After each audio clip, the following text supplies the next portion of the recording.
सदृश गोपिन प्रेम प्रकट कलयुग ही दिखायो। निरअंकुश अति निडर रसिक यश रस न गायो। दुष्टन दोष विचारे मृत्यु को उद्यम कियो। बारन बाको भयो गरल अमृत ज्यों पियो। भक्ति निशान बजाय के काहू ते नाही लजी। लोक लाज कुल श्रृंखला तज मीरा गिरधर भजी। श्री राधे राधे। भक्तों, प्रभु के प्रेम के दीवाने किस प्रकार से चलते हैं, किस प्रकार से बोलते हैं, क्या उनकी रहनी होती है, क्या दिनचर्या और क्या जीवन होता है, इसको समझना बड़ा मुश्किल होता है। कई लोग उनको ये समझने लग जाते हैं कि इनका मस्तिष्क सही नहीं काम कर रहा, अर्थात पागल समझते हैं। कई लोग समझते हैं कि पता नहीं कौन से लोक में, कौन सी दुनिया में रहते हैं, कोई उनके ऊपर किसी का आवेश रहता है, भूत प्रेत की छाया है या क्या है। जो विशेष समझदार होते हैं वही लोग समझ पाते हैं कि भगवान की कोई लीला चल रही इनके साथ। और मीरा जी के साथ अब ऐसा ही हो गया था। दोस्तों, मीरा जी का अधिकांश समय भावावेश में भी बीतता था। विरहावेश में उन्हें स्वयं का ज्ञान ही नहीं रहता था। यहाँ तक कि वो ठाकुर जी को ऐसे खोजने लग जाती थी कि जहाँ कोई खोजेगा ही नहीं। अपने कपड़े लत्ते में खोजने लग जाती, धूल के कण में, पुस्तकों के भीतर अपने प्राणाधार को खोजते खोजते रोने लग जाती। कभी ऊंचे चढ़ करके पुकारने लगती और कभी थोड़ा मुस्कुराती और हाथ से इशारा करके बुलाती। कभी हर्ष के आवेश में वे इस प्रकार दौड़ती मानो सम्मुख कोई है नहीं, खुला मैदान है और सम्मुख होती थी दीवार या कोई मनुष्य या पशु, पर उनको वो दिखलाई नहीं देता था। ऐसा लगता था कि भगवान कृष्ण ही दिखलाई पड़ रहे हैं उनको, और किसी से टकरा जाती थी जाकर। पेड़ से या दीवार से टकराती तब तो कई बार वो घायल भी हो जाती थी। किसी मनुष्य या पशु से टकराती तो महाराज लोग चकित हो जाते कि इनको हो क्या गया है। यदि दासियां उनके साथ सदा लगी रहती थी, बचाने के लिए, सुरक्षा करने के लिए, किंतु कभी कभी उनकी इतनी शीघ्रता होती थी कि दासी लोग भी संभाल नहीं पाती थी, तो उनको चोट भी कभी कभी कुछ लग जाती थी। और जो समझते थे मीरा जी की स्थिति को, चाहे थोड़ा ही समझते हों, तो वो उनकी सराहना करते और मीरा जी के पीछे जाकर उनकी चरण रज उठा करके अपने सिर पर चढ़ाते। ना समझ लोग तो हंसते थे, व्यंग करते थे कि देखो क्या हो गया इनको, पढ़ी लिखी गुणवान होने पर भी मस्तिष्क में क्या हो गया। लोग सोचते थे कि दिमाग सही नहीं काम कर रहा है। अचानक ऐसी घटना घटती कि बुद्धि के बाहर होती है। भोजराज जी देखते कि होली के दिनों में महल में बैठी हुई मीरा की साड़ी पर अचानक न जाने कहां से रंग आ गया।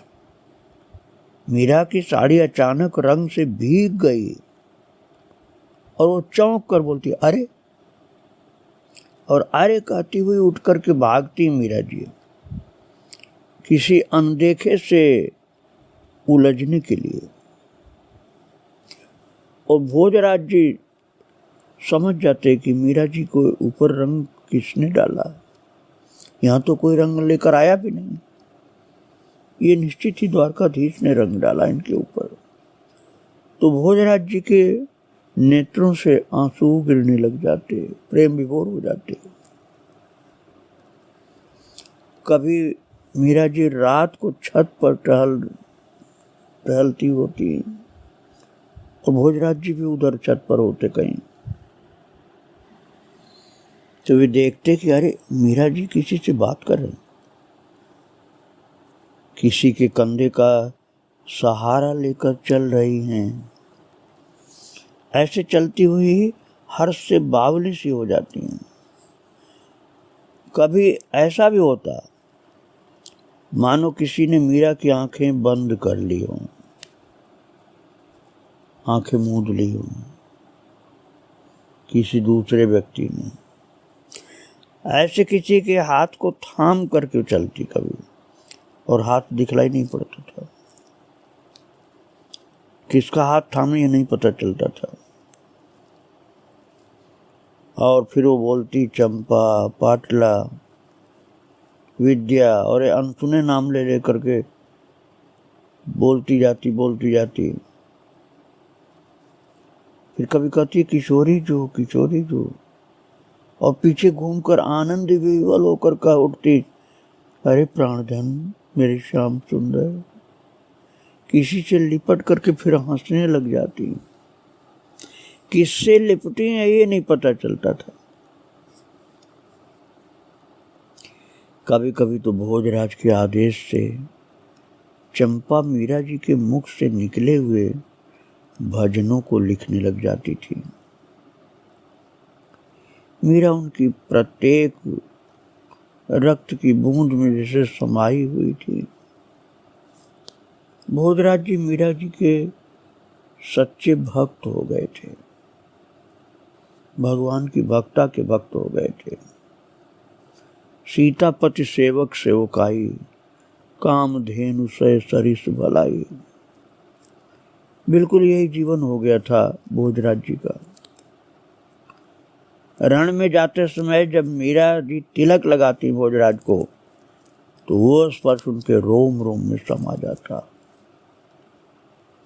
लौटते समय संपूर्ण लश्कर को पीछे छोड़कर उनका अश्व तीव्र गति से भाग छूटता, और अंगरक्षकों को उस गति का साथ देने में कठिनाई होती। आते समय 100 शंकाएं सिर उठाकर उन्हें भयभीत करने लगती, कहीं झरोखे से गिर न पड़ी हो। भोजराज जी को मीरा की चिंता रहती।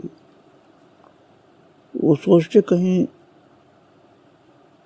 नशा में, प्रेम के नशा में दौड़ पड़ी होंगी, किसी से टकरा करके चोट न लग गई हो। और एक दिन तो भीत की टक्कर से, दीवार की टक्कर से ललाट फूट गया था, रक्त बहने लगा था। वो समझ रही थी कि भगवान कृष्ण सामने खड़े हैं। भगवान कृष्ण शायद अंतर्धान हो गए और दीवार से टकरा गई थी। जब विजय को वरण करके महाराज भोजराज आते, मीरा के महल में उत्सव होता, मिष्ठान बढ़ते, दास दासियों को पुरस्कार मिलते, नजर न्यौछावरें होती, गिरधर गोपाल का नवीन श्रृंगार होता, खूब नृत्य गान होता और गरीबों को अन्न वस्त्र दिए जाते। राजमहल के द्वार पर पहुंचते ही भोजराज की विचित्र स्थिति हो जाती है।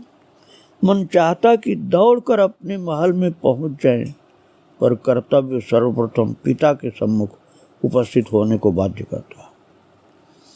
पिता को प्रणाम करके, आवश्यक सूचना निवेदन करके और फिर आदेश पा करके अपने महल की ओर लौटते, तो पथ में मिलने वाले बधाई और मंगल कामना करने वाले लोग विक्षेप स्वरूप लगते थे, जैसे विक्षेप कर रहे हैं, बाधा डाल रहे हैं।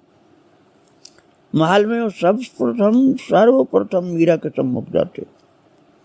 यदि वो स्वस्थ होती तो उन्हें देखते ही खड़ी होकर हाथ जोड़कर सिर झुकाकर प्रणाम करती मीरा जी, और कहती, पधार गए आप, बहुत दिन लगाए, आप स्वस्थ हैं, प्रसन्न हैं, वहाँ की समस्याओं का समाधान हो गया ना, आप पुनः तो नहीं कहीं जाना है, कहीं युद्ध में आपको चोट तो नहीं लगी।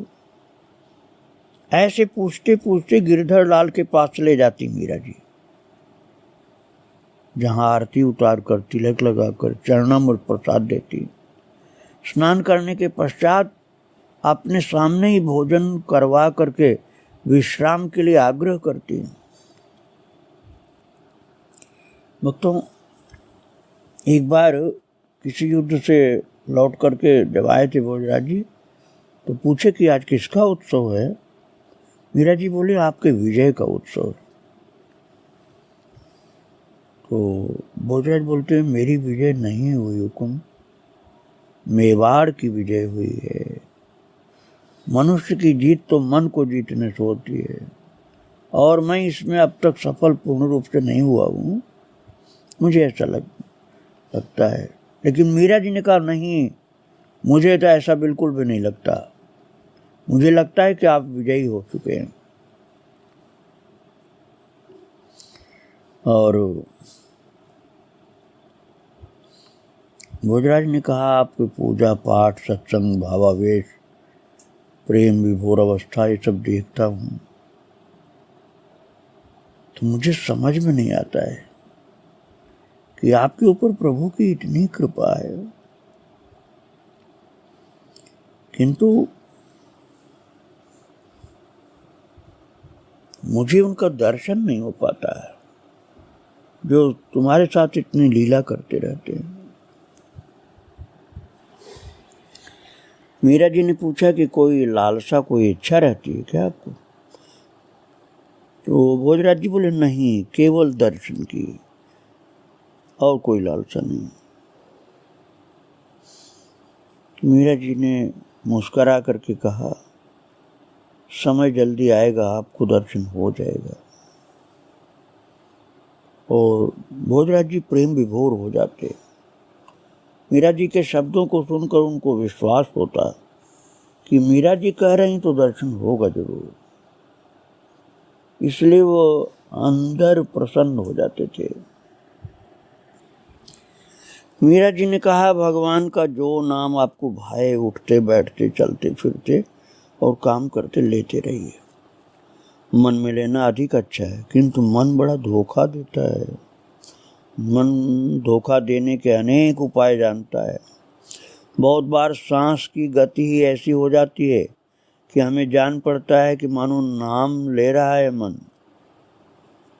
अच्छा हो आरंभ मुख से ही किया जाए, इसके साथ ही यदि संभव है तो जिसका नाम लेते हैं उनके रूप चिंतन की चेष्टा भी की जाए। इस प्रकार मन खाली नहीं रहेगा, न उल्टे सीधे विचार ही वो कर पाएगा। भोजराज जी ने कहा कि प्रयत्न तो करूंगा मैं, किंतु पूरा विश्वास को, पूरा भरोसा हो नहीं पाता है। महाराज, इस प्रकार से मीरा जी ने भोजराज जी को मानो साधना बतला दी। भोजराज जी उठ करके बाहर चले गए और उनके छोटे भाई रतन सिंह जी की बहू ने आकर के अपनी दासियों सहित चरणों में मीरा जी को प्रणाम किया। मीरा ने खड़े होकर के उन्हें छाती से लगाया और हाथ पकड़कर समीप बिठा लिया। मीरा जी बोली, बहुत दिन बाद जेठानी की याद आई आपको? और उनका घूंघट उठा करके मुंह देखा। रतन सिंह का विवाह हो चुका था ना, तो उनकी पत्नी का मुंह देख करके बोली, वाह, जैसे चंद्रमा धरती पर उतर आया हो। ऐसे मीरा जी ने उनकी बड़ाई की। और रतन सिंह संसार की दृष्टि से अपनी भाभी अर्थात मीरा जी का बड़ा सम्मान करते थे, क्योंकि वो देखते थे कि उनके बड़े भाई भोजराज जी बहुत सम्मान करते हैं मीरा जी का। और भक्तों, रतन सिंह से एक छोटे भाई थे, वो छोटे देवर थे मीरा जी के। उनका नाम था विक्रमादित्य। वो भी आए भाई के साथ। तो रतन सिंह ने पूछा कि भाभी साहब देखिए, आप इनको पहचानती हैं, कौन आए हैं मेरे साथ? मीरा जी ने प्रसन्न होकर कहा, लगता है कि आपके छोटे भाई यही हैं। तो हंस दिए रतन सिंह, बोले हाँ। और वो बोले विक्रमादित्य जी कि शस्त्राभ्यास करके लौट रहे हैं और साथ ही साथ मैं भी चला आया दर्शन करने आपका। तो मीरा जी ने उनको भगवान का प्रसाद खिलाया, आदर के साथ बोला, प्यार के साथ, जैसे अपने बच्चे को बोलते हैं ऐसे बोले, क्योंकि सबसे छोटे देवर थे वो। भोजराज जी के साथ रहते रहते रतन सिंह भी मीरा जी के भक्त हो गए थे, जो विक्रमादित्य से बड़े थे। तो रतन सिंह ने खाते हुए, प्रसाद पाते हुए कहा, सौभाग्य है हमारा कि हम आपके बालक हैं। मीरा जी से कहा। रतन सिंह ने कहा, लोग तीर्थों में भक्तों के दर्शन के लिए दूर दूर तक भटकते फिरते हैं, हमें तो विधाता ने घर बैठे तीर्थ सुलभ कराए हैं। मेरा तो हाथ जोड़कर यही निवेदन है कि जो आपको न समझ पाएं और जो भला बुरा कहें, उन्हें नासमझ मान करके आप उन पर कृपा डालें, अपनी कृपा रखें। मीरा जी बोली कि मैं किस पर नाराज हूँ लाल जी साहब, अपने ही दांतों से जीभ कट जाए तो क्या हम दांतों को तोड़ देते हैं? सृष्टि के सभी जन मेरे प्रभु के सृजाए हुए हैं, उनमें किसको मैं बुरा कहूंगी? मीरा जी ने इस प्रकार से बड़े प्रेम से समझा दिया उनको। इस प्रकार भक्तों, मीरा जी अपने देवरों को भी बड़े प्रेम से सत्कार करती थी और ज्यों ही अकेले होती थी तुरंत वो भगवान के ध्यान में और प्रभु की लीला में डूब जाती थी। भोजराज तो सावधान रहते थे। अचानक उनको एक चीख सुनाई पड़ी भोजराज जी को रात में सोते समय, और जब चीख सुनाई पड़ी भोजराज जी की नींद उचट गई। वे हड़बड़ा करके अपने पलंग से उठे और भीतरी कक्ष की ओर दौड़ पड़े जहां मीरा जी सोई थी। मीरा जी के कक्ष में दूसरा कोई नहीं सोता था भक्तों, केवल मीरा जी सोती थी और ठाकुर जी होते थे। तो भोजराज को मीरा जी की चीख जब सुनाई पड़ी तो भागते हुए भीतर गए और बोले, क्या हुआ क्या हुआ? भीतर बोलते हुए ऐसे गए। उन्होंने मन में सोचा, आज इनकी वर्षगांठ अर्थात शरद पूर्णिमा है और महाराज का भी दिन है, तो आज दो उत्सव हैं। मीरा जी का जन्मदिन है और भगवान कृष्ण का महाराज का दिन है। मीरा का हर्ष उफना पड़ रहा था। आधी रात के पश्चात तो सभी सो गए थे। अचानक क्या हो गया ये? मीरा जी क्यों छटपटा रही, क्यों रो रही हैं? पलंग पर औंधी पड़ी थी मीरा और ऐसी हालत थी जैसे पानी में से मछली निकाल दी गई हो बाहर। तड़फड़ा रही थी, हिलकियां सी लेकर के रो रही थी। बड़ी बड़ी आंखें मोतियों की माला जैसे रो रही थी। ऐसे लगातार आंसू के बूंद टप टप टप टप गिर रहे थे। उनकी आकुल व्याकुल दृष्टि किसी को ढूंढ रही थी। झरोखे की झाली से छन छन के चंद्रमा की किरणें उनके रूप को स्नान करा रही थी। भक्त भोजराज जी मीरा जी के कक्ष में रखी हुई एक चौकी पर बैठ गए और कक्ष में घूमती हुई उनकी दृष्टि अपने सामने भीत में लगी एक बड़ी आरसी, मतलब बड़े से दर्पण पर पड़ी है। और दर्पण की ओर जब देखा है भोजराज जी ने तो चकित हुए। श्वेत धोती और अंगरखे में लिपटी सुडौल दे, अलसाए नयनों में रक्तिम डोरे, छोटी छोटी मूछें, मानो जैसे जोश ही उस रूप में है, वीरता दिखलाई पड़ रही है। तीखी नाक, लौला चौड़ा ललाट और पवन से अटखेलियां करते हुए घुंघराले केश। उनको छाती से गहरा निश्वास छूटा।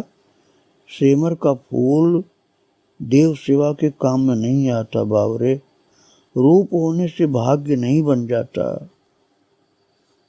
दर्पण में अपना रूप देखा था भोजराज ने, परंतु उसके ऊपर आकर्षण बिल्कुल नहीं हुआ कि मैं सुंदर हूं। भोजराज को लगा कि इस रूप से क्या होना, ये तो सेमर के फूल जैसा है, ये किसी काम में नहीं आना है। यदि प्रभु की भक्ति नहीं मिली, भगवान का दर्शन नहीं मिला, तो ये कोई काम में नहीं आना। और मीरा जी के भक्ति में स्वरूप को देख देख कर भोजराज अंतर्मन में प्रसन्न हो रहे थे। भक्तों, भोजराज तो जरूर मीरा के लिए चिंतित थे, किंतु मीरा जी उस अवस्था में थी कि वो भोजराज को देख ही नहीं रही थी। वो तो जैसे कृष्ण को ही ढूंढ रही थी। और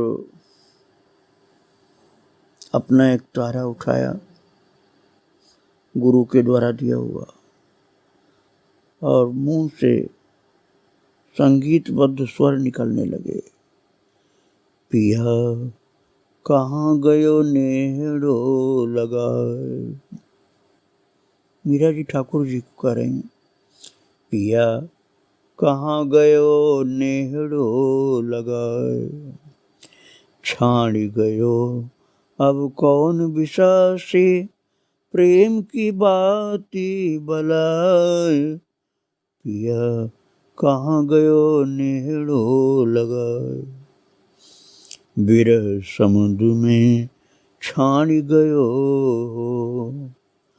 विरह समुद्र में छाड़ गयो, नेह की नाव चलाए, मीरा के प्रभु कब्र मिलोगे, तुम बिन रहो न जाओ। पिया कहाँ गयो नेहड़ो लगा। और महाराज इतना गाते गाते फिर मीरा जी को रोना चालू हो गया। दोनों हाथों से मुंह ढांप करके और फफक करके रोने लगी मीरा जी। भोजराज समझ नहीं पाए कि क्या करें, कैसे करें, कैसे धीरज बढ़ाएं। और मीरा जी तो गाती जा रही हैं, रोती जा रही हैं, धरती पर भी गिर पड़ी। भोजराज घबरा करके उन्हें उठाने के लिए चले, नीचे झुके, परंतु छिटक गए। फिर तुरंत भागे कक्ष से बाहर और मीरा जी की दासी मिथिला को बुलाया, जाओ संभालो। फिर मिथिला ने आकर के अपनी स्वामिनी को संभाला है। ग्रीष्म की रात छत पर अपने अपने पलंगों पर अलग अलग जगह पर भोजराज और मीरा जी लेटे हुए हैं। छत पर कुछ कुछ दूर पर पलंग है। कुछ ही देर में भोजराज को अनुभव हुआ कि उनकी बात का उत्तर देने के बदले मीरा जी लंबी लंबी सांसें भर रही हैं। क्या हुआ, कहाँ पीड़ा है?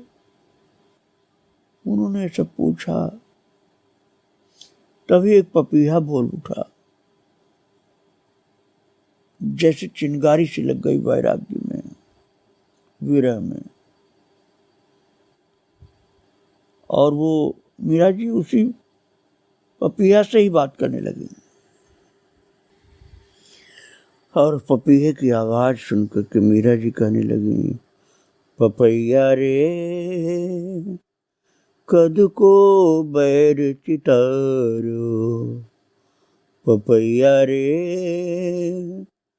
कद को बैर चितारो, मैं सूती छी भवन आपने, मैं सूती छी भवन आपने, पिए पिए करत पुकार्यो, पपैया रे कद को बैर चितारो। अब पपीहा तो पी पी कर रहा था, मीरा को लग रहा है कि मेरे प्रियतम को ही पुकार रहा है। हृदय में मीरा जी की तड़प सी हो गई। मीरा जी पपीहे को संबोधन करते हुए गा रही थी, रोती हुई, दाइया ऊपर लूण लगायो, हिवड़े करवत सार्यो, मीरा के प्रभु गिरधर नागर, हरि चरणा चित धार्यो, पपैया रे कद को बैर चितार्यो, मैं सूती छी भवन आपने, पिए पिए करत पुकार्यो, पपैया रे कद को बैर चितार्यो। भक्तों, इस तरह से संपूर्ण सृष्टि में मीरा जी को कृष्ण की पुकार, कृष्ण का विरह, कृष्ण का दर्शन, कृष्ण की लालसा, यही दिखलाई पड़ती थी। मीरा जी के और चरित्र को आप आगे फिर सुनेंगे। आज मैं महान भक्ता माता मीरा जी के चरणों में प्रणाम करके यहीं विराम दे रहा हूँ। श्री राधे राधे, जय श्री राधे।